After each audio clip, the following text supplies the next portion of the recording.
विजयवासन विधानसभा seat से भाजपा उम्मीदवार कैलाश गहलोत ने कहा कि ये प्रधानमंत्री मोदी की जीत है। उनके मार्गदर्शन में हमने ये चुनाव बहुत अच्छे से लड़ा है। अब ये 2015 वाली आप और अरविंद केजरीवाल नहीं है। दिल्ली की जनता ने ये साबित कर दिया है कि झूठ की राजनीति लंबे समय तक नहीं चल सकती। मुझे पूरा यकीन था कि इस बार आप जा रही है।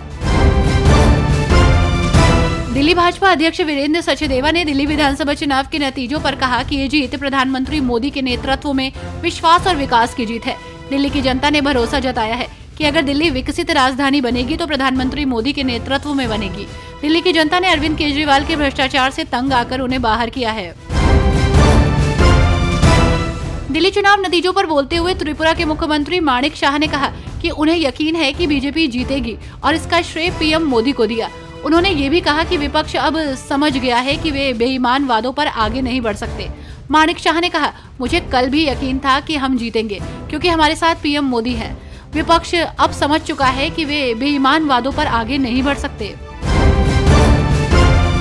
प्रयागराज में आयोजित महाकुंभ में श्रद्धालुओं का स्नान लगातार जारी है। देश विदेश के जाने माने लोग यहां पहुंचकर संगम में स्नान कर रहे हैं।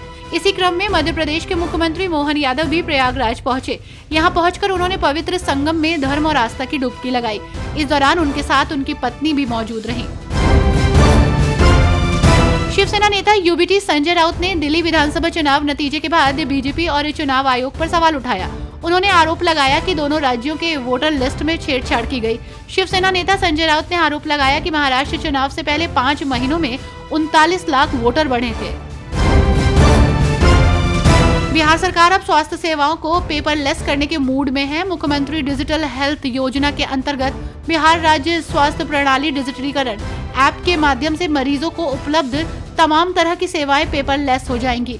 इसी क्रम में आशा फैसिलिटेटर को एम आशा ऐप के प्रयोग को लेकर प्रशिक्षित किया जा रहा है। सुप्रीम कोर्ट के आदेश के बाद ओडिशा सरकार ने राज्य सूचना आयोग में सूचना आयुक्तों के रिक्त पदों को भरने की प्रक्रिया तेज कर दी है। इस बार राज्य सरकार ने आवेदकों के नाम भी सार्वजनिक कर दिए हैं। इन रिक्त पदों को भरने के लिए प्राप्त आवेदनों को शॉर्ट लिस्ट करने के लिए एक उच्च स्तरीय समिति का गठन किया गया है। दिल्ली की जंगपुरा सीट से मिली हार के बाद आम आदमी पार्टी के वरिष्ठ नेता मनीष सिसोदिया ने कहा कि मैं दिल्ली की जनता का हृदय से धन्यवाद करता हूं। उन्होंने मुझे 12 वर्षों तक उनकी सेवा करने का और बच्चों का भविष्य संवारने का अवसर दिया। अगर शिक्षा प्रणाली में सुधार करना है तो राजनीति ही उसका जरिया है।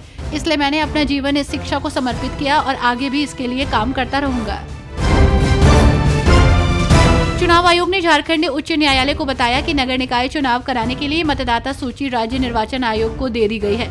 न्यायमूर्ति आनंद सेन की अदालत ने पूर्व वार्ड पार्षद रोशनी खालको द्वारा दायर की गई अवमानना याचिका पर सुनवाई के दौरान चुनाव आयोग ने ये जानकारी दी। आयोग ने बताया कि राज्य में मतदाताओं की अपडेट सूची 7 अगस्त 2024 को प्रकाशित की गई थी।